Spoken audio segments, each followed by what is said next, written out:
What's up, guys? I'm back with another one of those fancy training videos. So I'm going to start with a vertical bowling movement, and we're going to use the mag grip for this. I really like the mag grip. I have baby grip, and if I'm not using a mag grip attachment, I have to use straps, or else my grip fatigues a lot faster than my back. But with this, I'm actually able to go without straps. It's a different aim than any other try. Furthermore, I can't get my hands supinated that close with the regular bar. My wrist don't go that way, so it's one of the ways that I can do that. This is my work set here. Just a straight set to failure. One thing to notice is I use a little bit of body on the last rep there, last one or two, but I try to keep it as minimal as possible. Really driving down through the elbows, squeezing the back and the bottom, like you can see in this back down set here. That's the theme throughout this back workout. Minimal body English, maybe just a little bit to eke out the last couple reps, but I'm not getting sloppy whatsoever. Most movements we have a back down set like this. So after a heavy work set, heavy straight set, or set using intensity technique, I'll back the weight down a little bit, really focus on the squeeze, really big mind muscle connection, just getting as much blood. I know that's cliche, but a different angle of hypertrophy, metabolic stress more so than mechanical tension. So here we have just seated rows, neutral grip. I forget what the brand of machines are, but you'll notice as well. You can see here that I use minimal body English on this, and I actually sometimes I'll do these one arm, but if I do them one arm, I have a partner come stand behind me and actually push my chest into that pad. So they push on my back to make sure that I don't lose body momentum, because it's very common doing them unilateral that you'll see people change that angle, pull their back on the hand they're using to get more leverage out of things. When you do them bilateral like this, you can sway a little bit, and you'll see me just, on the last reps, just a little bit, but it's a lot less than is possible with unilateral, or there's less of a propensity for it to occur unconsciously than is unilateral. So here's the back down set again. You can tell I'm 100% focus on that muscle, focus on driving the elbows back. And that's one theme. Even if I can do a movement without straps, I'll be honest, I do it with straps, just because it enforces the ideology of, quote, pulling with your elbows. If you pull with your hands, if I'm focusing on grip strength, then you're going to use a lot of bicep involvement. Just for me, anecdotally, just gripping something hard alone activates, my forearm and in turn my bicep. So if the least amount of grip I have to utilize, the better. This is a movement I really like for lower lats, and you'll see me touching them there, make sure they're activating. Really driving the elbow down and back.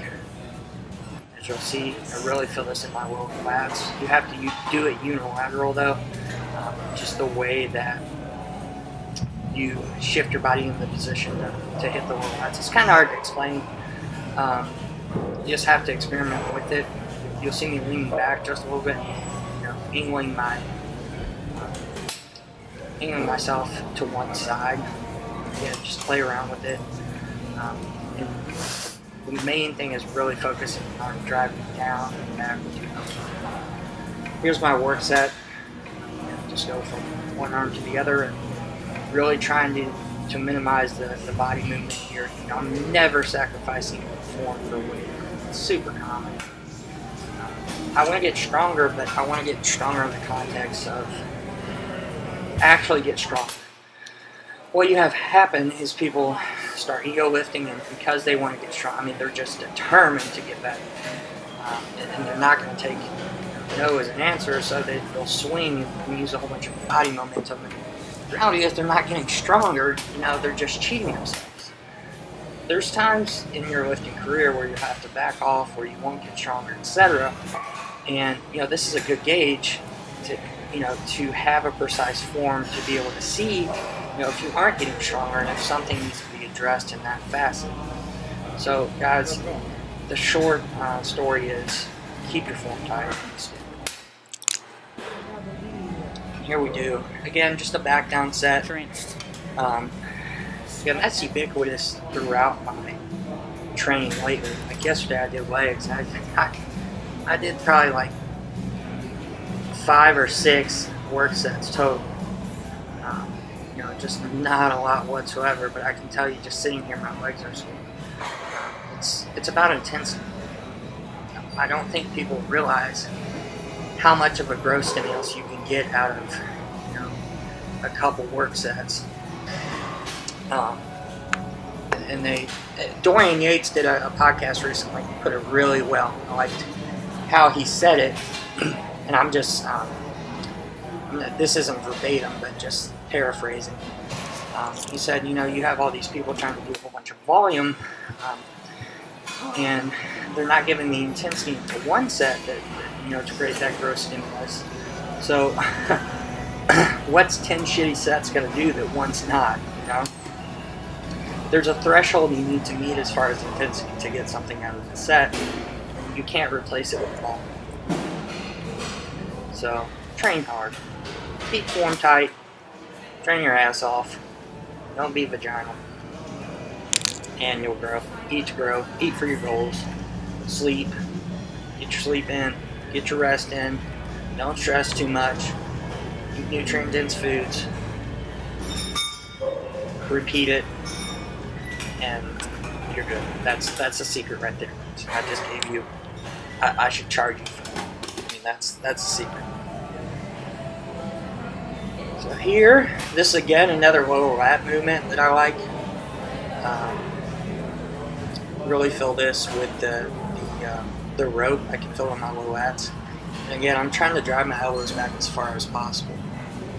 You notice the weight's really light here, but I like to warm up with a really light weight. This is just a warm-up set, but I can feel it more in my lower lats, you know, with a lighter weight than I can going heavy like this. But I still go heavy because I know my whole back's going to be worked, but I know there's still a higher amount of mechanical tension on those lower lats than would be, you know, if I went super light. So again, we go heavy, but I like to feel and connect with those lower lats before I get into the heavy stuff. So, and I was feeling fancy, so did a nice little triple drop set here.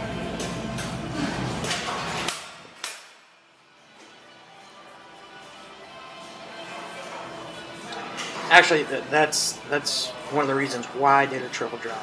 First of all, my grip was giving out, but second, I wanted to make sure that I could feel it in my lower lats near the end here, and really, you know, again, the cliche term, get as much blood in there, get as much of a pump as possible, cause as much metabolic stress within the muscle as possible, or in that area of the muscle as possible.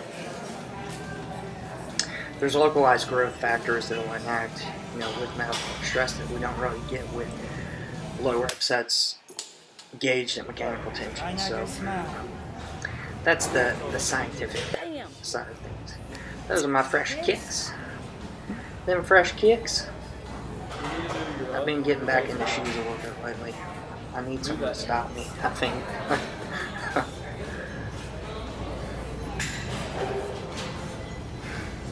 Here's the back down set. So again, I think I do 5 or 6 movements for back here, and so 2 work sets per movement. Except the last movement was hyperextensions, weighted hyperextensions, and I only did 1 straight set to 5 there. So it's either 11 work sets or 9. So, and I actually started with a higher volume approach. Go over here. I'll go back to what I was saying, but I usually either start or end my sessions with pull-uppers. This is something I feel you do correctly. You can fill in the back as a whole, throughout your entire lats, throughout your entire traps, etc. But I like to alternate horizontal rowing with vertical pulling, and I consider this a vertical pulling movement because it's more lat based. It's more set, just straight sets of failure. And so, we went with this. So,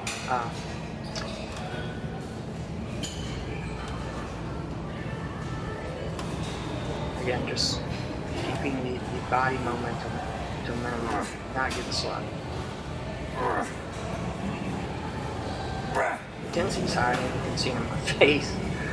But intensity, again, intensity is about driving through fatigue in a set form, not getting sloppy with form. I like that chest bump. Like I got a gorilla chest there. It's pretty gangster. My legs look small. It's funny, if I post, because shorts, you guys know, if you have shorts on, big basketball shorts or whatever, they're always going to make your legs look small. I get so many well, I don't anymore, honestly. I don't know why, but I used to get, maybe because I cropped my legs out. I used to get so many comments on Instagram about no legs, and I'd have to be like, alright. It used to bother me at first, and I would tag people in my leg pictures and be like, alright, I think you get it, buddy. But, yeah. Again, just a back down set here, and then with some partials. I really feel it in my lats, because it's going to target chest as well, but I really feel it in my lats and that range of motion that I was utilizing there. So just leaving that hump in that area, because other areas of the movement were. These are my hyper extensions. I already did a warm-up set, so this is my straight set failure. I haven't done these in a little while, and I was kind of disappointed because this is quite off a PR for me. I've gotten 185 for, I think, 12 or 13. This is 135 for 13, I believe. But this was also during my starvation diet, my prisoner of war camp diet. So I kind of just chalked it up to that. I was weak all around, so it happens. And that'll rebound really quickly once, I've been getting food back in. So. But yeah, I'm trying to work the lower back because that's been my weak point. So anyways, that's my back day. Hope you guys enjoyed.